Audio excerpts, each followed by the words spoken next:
After watching the press con, I immediately stormed inside my room. Bigla ako nahiya kay Manang Yeta na makita niya ako sa ganong sitwasyon. Pero mukhang huli na para itago at itanggi ko pa ako nung tunay na estado ng pagkasama naming dalawa ni Carlos. She was more like a mother figure to me and to my husband. Sa mikling panahon ng pagkakakilala ko sa kanya, kahit kailan di ako nakarinig na masamang salita o panguhusga. Kaya naman ang sundan niya ako sa kwarto tanungin ko anong problema, hindi na ako nagdalawang isip pa na sabihin ang lahat-lahat sa kanya. Magmula sa pinakasanga hanggang sa kung anong naging bunga sa lahat ng ito. Sinabi ko rin ang annulment pati na rin ang bala kong paglayo. Nak, huwag mo sana masamain ha. Mas inilapit pa niya ang sarili sa akin at marahang inabot ang buhok ko para suklayin. Yung plano mong pag-alis ang ayon ako ron. Kasi tingin ko yung talagang kailangan ni Carlos. Kailangan mo talagang lumayo muna sa isa't isa para pansamantalang huminga. Hindi madali ang pinagdaanan ninyong dalawa, Arya. Marami kayong nasabi at nagawa na naging dahilan para mas lalo pa kayong magkasira na hindi kayang ayusin ang matatamis at mabulaklak na salita lang. Dapat pareho muna kayo maghilom at makapag-isip kung ano bang dapat gawin tapos saka kayo magdesisyon. Mahirap pagpadalos-dalos. Mag-asawa kayo. Hindi palaging hiwalayan ng solusyon sa tuwing may problema. Mahabang litanya niya sa akin. Hindi isang biro ang kasal, anak. Hindi yan laro na kapag napagod ka, basta na lang bibitawan. Hanggat kayang ayusin, ayusin. Pero kung hindi talaga kayang isalba, tapusin. Ano pong dapat namin gawin, Manang? Because as of this moment, I don't think we could save our marriage anymore. Nangihinang tugon ko. Bumuntong hininga naman siya at mataman akong tinitigan. Pwede kayong magpa-marriage counseling kung gusto niyo pang isalba ang pagkasama ninyo. Meron akong kakilalang therapist na maaaring makatulong sa inyo. Sandali ako na tahimik, pinag-isipang mabuti ang kanyang sinabi. Marami pa siyang payo na iniwan sa akin hanggang sa sumapit ng gabi at kinailangan niya nang umuwi. Aminado akong gumaan ang pakiramdam ko matapos makiusap ang matanda. Pero kahit na ganoon, wala pa rin akong planong baguhin ang naunang desisyon ko. Though para sa akin okay yung marriage counseling na sinasabi ni Manang Yeta. Kailangan ko pa rin makausap ng masinsinan si Carlos tungkol dito. Bumangon ako sa kama at nagsimula na mag-impake ng mga damit at iba pang mahahalagang kagamitan. Nasa ganong sitwasyon ako nang bumukas ang pinto ng aking kwarto at agad bumungad ay ang pagod na si Carlos. Arya, I'm home, and I also brought your favorite food. He paused when his gaze landed on my suitcase bag. His mouth fell open as his body stiffened. What are you doing? He asked with extreme confusion written on his face. Dagli ko lamang siyang tiningala bago muling ibinalik ang atensyon sa ginagawa. Hindi ko inalintana ang panginig ng aking kamay dahil sa halo-halong emosyong nararamdaman. Malalaki ang hakbang na ginawad niya upang isarado ang espasyo sa pagitan namin dalawa. Hinawakan niya ang aking braso at sapilitan akong itinayo. Naroon pa rin ang pag-iingat sa hawak niya. Pabalik-balik ang tingin niya sa aking maleta habang palalim ng palalim ang gatla sa kanyang noo. Muli niyang ibinalik ang kuryosong tingin sa akin. Bakit ka nag-iimpake? Aalis ba tayo? Saan tayo pupunta? Walang preno niyang pagbabato ng tanong sa medyo aligagang boses. Marahas akong bumuga ng hangin. Hindi ko pa rin siya makaing tingnan ng diretso sa kanyang mga mata. Do you want some vacation? Should I start packing my things too? Untag pa niya. Ako lang, hindi ka kasama. Pilit ako nagpumigla sa hawak niya, ngunit hindi niya ako hinayaang makawala. Imbes na sumigaw, pilit kong ikinalama ang sarili. Let me go, Carlos. Marami pa akong kailangan gawin. Mas lalo nangunot ang kanyang noo, kasabay ng pagtiim ng bagang. Sagutin mo muna ang tanong ko, Arya, kasi wala akong maintindihan. Sinusubukan pa rin niyang maging mahinahon at huwag sumigaw sa kabila ng lahat ng kanyang pagtitimpi. Nagpakawala ako ng malalim na buntong hininga bago pagod na tinitigan siya sa kanyang mga mata. Ito na yon, Arya. Ito na ang tamang panahon para masabi mo sa kanya ang mga desisyon mo. I can no longer stay in this house anymore, Carlos. Hindi ko na kaya. I shut my eyes tightly as I shook my head aggressively at him. What do you mean? Gusto ko munang lumayo sa'yo. Makita ang huling bagay na gusto mo. Matapos kong malaman ang lahat, nahihirapan na akong tumingin sa mga mata mo. Di ko na masikmura. Habang tumatagal, mas lalo ko nadudurog at kinakain ng konsensya. Humugot ako ng malalim na hininga. Sinamantala ko ang pangihina niya para makawala. At saka, hindi ba't ito naman yung gusto mo, ha? Ang sabi mo noon, kapag nagkaroon ka ng tsansang kumuwala, sa relasyong ito'y walang pagdadalang isip na gagawin mo. Marahas siyang naparunok ng sunod-sunod na umiling sa akin. That's not true. I only said it because I was mad. Depensa niya dahilan para mapatawa ka na mapait. Once you said those words, you couldn't take it back anymore. I fired back. Bumagsak ang kanyang dalawang balikat. Sinubukan niyang ibuka ang bibig para dumipensa kaso ang mga kataga na mismong bumigo sa kanya. Tumalikod ako at umupong muli sa lapag para ipagpatuloy ang ginagawa. Suminghap siya. Marahang ipinatong ang dalang paper bag sa side table upang yumuko at abutin ako. Arya, wag naman ganito. Kung ano bang sinabi ko sa'yo noon, hindi na ganoon ang gusto ko, tinihiling ko ngayon. I want to give this marriage a chance, a better one. I want us to be fixed. I'm willing to lose and surrender everything I have. I let out a painful chuckle. It's too late, Carlos. The time you want to give up everything for me. That's also the time that he gave up on you. Isinara ko ang maleta at tumayo na. Samantalang nanatili siya sa kanyang posisyon, nakayuko at bigo. Arya, please. I'll be a better husband this time. Huwag ka lang umalis oh. Huwag mo lang akong iwan. Pagmamakaawa niya sa pagitan ng bawat hikbi. Buong akala ko'y tatayo na siya ngunit napigil kong aking hininga nang bigla siyang lumuhod at niyakap ang magkabila kong tuhod habang patuloy pa rin sa pag-iyak. Carlos, tumayo ka nga. Suway ko at pilit kinakala sa mga braso niyang nakapulupot sa akin pero mas lalo lamang niyong nahinigpitan. Labis na panghihinang nararamdaman ko ngayon habang patuloy na umaagos ang aking mga luha. Promise I will behave. I'll do all the things to be a better husband for you. Hindi na ako magiging gago. Di na ako magiging sakit ng ulo mo. Ayusin ko ang sarili ko para sa'yo. Wag lang ganito, Chan. Please. He begged like a lost child but I did not even flinch. Kahit nasasaktan at parang dinutulog ang aking puso. Sa ngayon, ako naman ang magmamatigas. Handa akong tiisin siya. Handa akong lulukin ng lahat ng awa at pagmamahal na nararamdaman ko sa kanya. Mariin akong pumikit at pinunasan ng mga luha. Hinagilap ko ang isa niyang braso at buong persang sa pilitang itinayo. Wala nang pakialam kung masaktan man siya sa diin ng pagkakahawa ko. Tumayo ka na, Carlos. Kasi kahit anong gawin mo, hindi na magbabago pang desisyon ko. Nabasag ang aking boses ngunit pinilit kong magpakatatag. Nakikiusap din ako sa iyo, wag mo rin sana ipagdamot sa akin ang kalayaang gusto ko dahil hindi mo alam kung gaano katinding ginawa kong pagtitiis sa iyo sa loob ng 3 taon. I want us to reflect our mistakes kasi sa totoo lang, kahit mahal kita, hindi ko na rin kaya maging masaya, lalo na't ngayong alam kong marami na ang naapektuhan dahil sa pagiging makasarili ko noon. I don't care about them. Wala akong pakialam sa kanila. Sigaw niya pero hindi ko yon pinakinggan. Tumayo siya at sinubukan ulit akong hawakan pero mabilis akong umiwas. Mabilis ang pagtaas-baba ng dibdib naming dalawa. Ang mga matay pulong-pulo ng sakit at walang humpay na luha. And you know what's worse, huh? I snapped at him.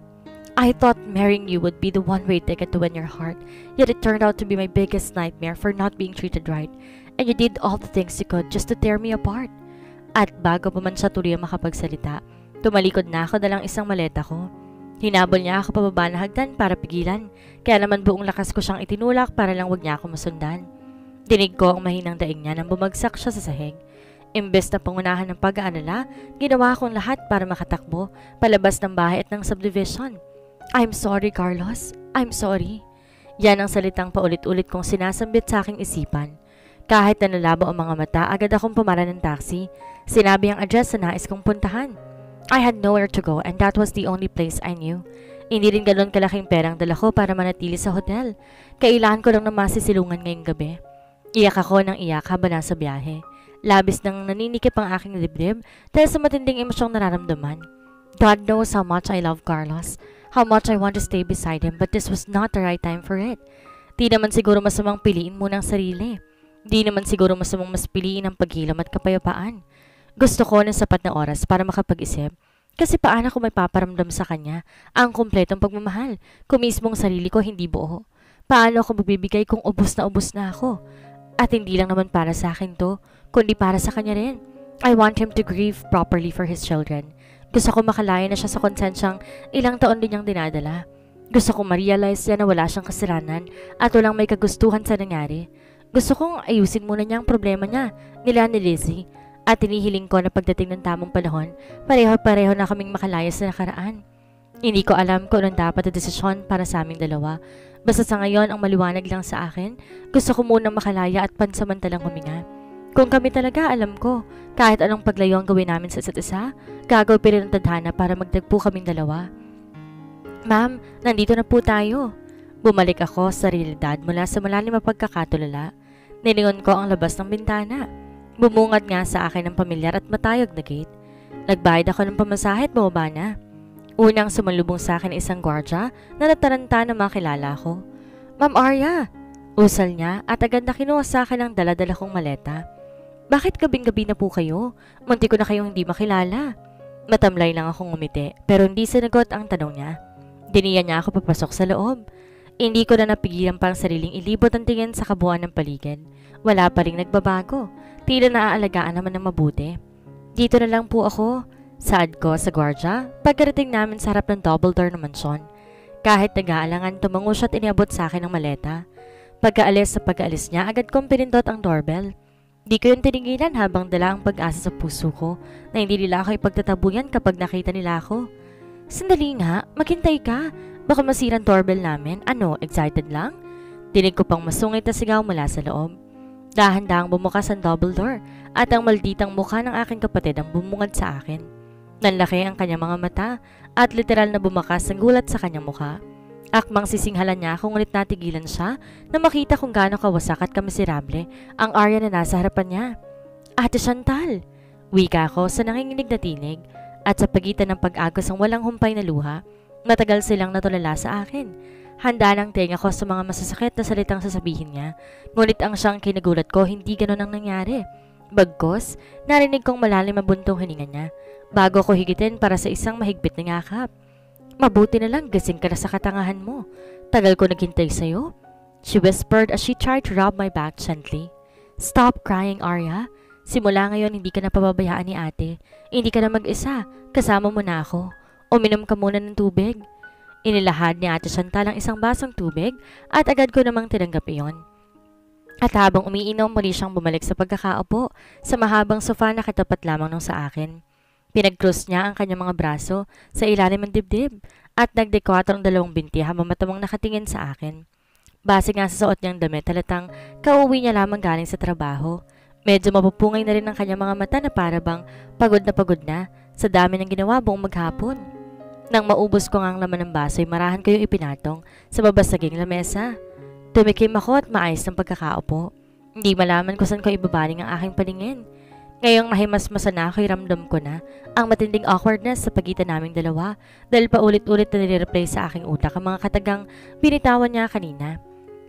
Simula ngayon hindi ka na pababayaan ni ate. Hindi ka na mag-isa. Kasama mo na ako. Every word she has said was still vivid in my mind. For the past years, ako lang nag-iisang tumuturing sa kanya bilang kapatid kahit alam kong ayaw niya sa akin. Marami siya nagawang kasalanan at sabing panghuhusga, pero ewan ko kung bakit ang sarap pa rin sa damdamin na kahit sa unang beses ay kinonsidera niya ako bilang kapatid. Nasa kwarto pa si mommy. Wika niya kahit di ko naman tinatanong. Ganun ba? Nag-aalang ang tugon ko, tinignan niya ako na para bang may hinihintay pa siyang sasabihin ko. Pilit kong piliga ang utak at mas pinangunahan ko ng hiya. Sleep well? Her face went sour because of my answers. Imbes kausapin ba, mas bilisan na lang niya ang paglalakad patungong dining table. Sinamantala ko naman ang pagkakataong yon para libot ang tingin sa kabuuan ng bahay. Sobrang nakakagaan ng loob ang muling makatapak dito.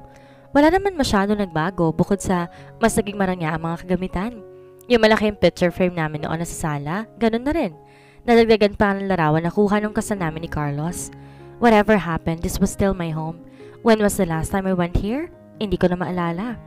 Kumain na ba si mommy? Talong ni Ate Chantal sa isa sa mga katulong. Tumango ang babae. Opo ma'am, maaga po siyang kumain at nagpahinga dahil sumakit daw po ang katawan niya kanina dahil sa Zumba kasama ng mga amiga niya. Ate Chantal hissed and rolled her eyes heavenwards. Si mommy talaga? Feeling bumabata? Tipid akong ngumiti. Is she always like that? Sinulyapan niya ako habang nagsasandok ng pagkain sa kanyang pinggan. Di naman araw-araw pero madalas. Iba-iba rin ang trip niya sa buhay eh. Minsan todo exercise pero minsan puro lamon lang din. I smiled again as I remember the old days. Addict pa rin siya sa pag-shopping? Yes, that's her habit that will never perish. Muling namayani ang katahimikan sa pagitan naming dalawa. Tanging tunog ng biyertos na tumatama sa babasaging pinggan ang nagbibigay ingay nang magsimula na kaming kumain. Ngunit ilang saglit lang muli na naman siyang nagsalita. So, magkwento ka naman. Aniya, pinagtaasan ako ng kilay. Dagli ako natigilan bago tipid na natawa. Ano namang ikukwento ko sa'yo? Kung bakit bigla ka na lang sumulpot dito? Umarko ang kanyang kilay. Siguro natauhan ka na sa mga pinagagawa ng asawa mo, no? Natutup kong aking bibig dahil sa walang prenong tanong niya. Now, I'm wondering if she knew what happened to Liza and Carlos. Alam kaya niyang nawala ng anak yung dalawa? Aware kaya siya sa mga nangyari noon o kagaya ko rin? Walang ideya. I just want to breathe for a while. Tanging naging sagot ko na lang na siyang dahilan para mas larang lumalim ang gatla sa kanya noo. She scoffed at me. Breathe lang? Di pa rin kayo maghihiwalay? Bilib din ako sa katangahan mo ha? Pinag-iisipan ko pa. Gusto ko munang pag-isipang mabuti ang mga desisyon ko dahil ayoko magsisi ulit sa huli. I don't want to commit the same mistakes again. Yun ang napagtando ko nitong mga nagdaang araw. Ang isang desisyon di lamang maaaring makaapekto sa iyo, kundi pati na rin sa ibang tao, na isang pagkakamali at barabarang plano, hindi lamang ikaw maaaring magdusa. Bumuntong hininga siya at dismayadong umiling. What keeps you from holding on? What makes you think that your marriage is still worth it? Was the 3 years of pain and suffering wasn't enough for you to give up?